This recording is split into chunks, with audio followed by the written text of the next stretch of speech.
cities of refuge. Among the cities which you will give the Levites, there will be 6 cities of refuge, which you will appoint for the manslayer, that he may flee there, and to them you will add 42 cities. So all the cities which you will give the Levites will be 48 cities. You will give them which their pasture lands. The cities which you shall give them shall be from possession of the children of Israel. From the larger tribes you shall give many, and from the smaller tribes you shall give few. Each tribe in proportion to the inheritance that it receives shall give of its cities to the Levites. The Lord spoke to Moses, saying, Speak to the children of Israel and say to them when you are crossing over the Jordan into the land of Canaan, then you shall designate cities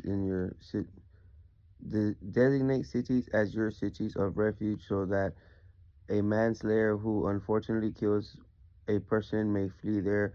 The cities will be for you to refuge from an avenger, so that the manslayer does not die until he stands trial before the assembly. The cities which you designate shall be your 6 cities of refuge.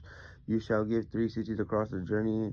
3 cities will give you land in the Canaan, which will be the cities of the refuge for the children of Israel, and for the land, for the stranger, for the foreign sojourners. Among them will be 6 cities. This will be for a refuge. Everyone that is unfortunately kills any person may flee there. If he strikes him with an instrument of iron, then he dies.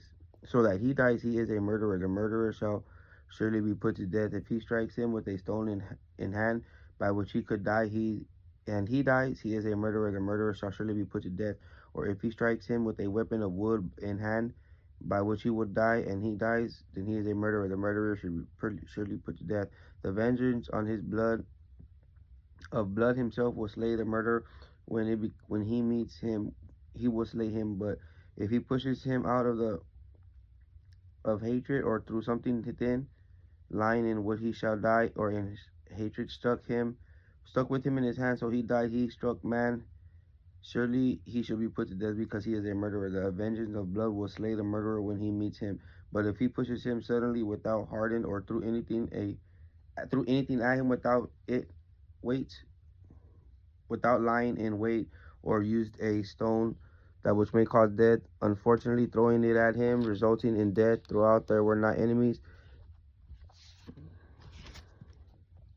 and was not trying to harm him, the assembly will judge between the manslayer and the vengeance of blood according to the judgments, and the assembly will deliver the manslayer out of the hands of the vengeance of blood, and the assembly will restore him to the city of refuge where he fled, and he will dwell in it until his death of higher priest, who has appointed with the holy oil. But if the manslayer will go out at any time beyond the border of the cities of his refuge where he fled, and the vengeance of blood finds him outside the borders of the city of refuge, and the vengeance of blood kills manslayer, he will not be guilty of blood, because the manslayer should have remained in the city of his refuge until the death of the higher priest.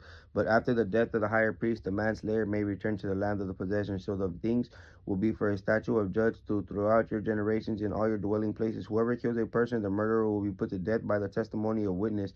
But one witness will not testify against a person for death. If you will not take a ransom for a life for a murderer who was guilty of death, but he will surely be put to death, you will not take a ransom for him who fled the city of his refuge, that he should not come out again to dwell in the land until the death of the person. So you will not defile the land which you are in, because blood defiles the land, and the land cannot be cleansed of the blood that is shed in it, except by blood of him that is. So do not defile the land which you are dwelling in, where I am residing, because I, the Lord, am residing among the children of Israel.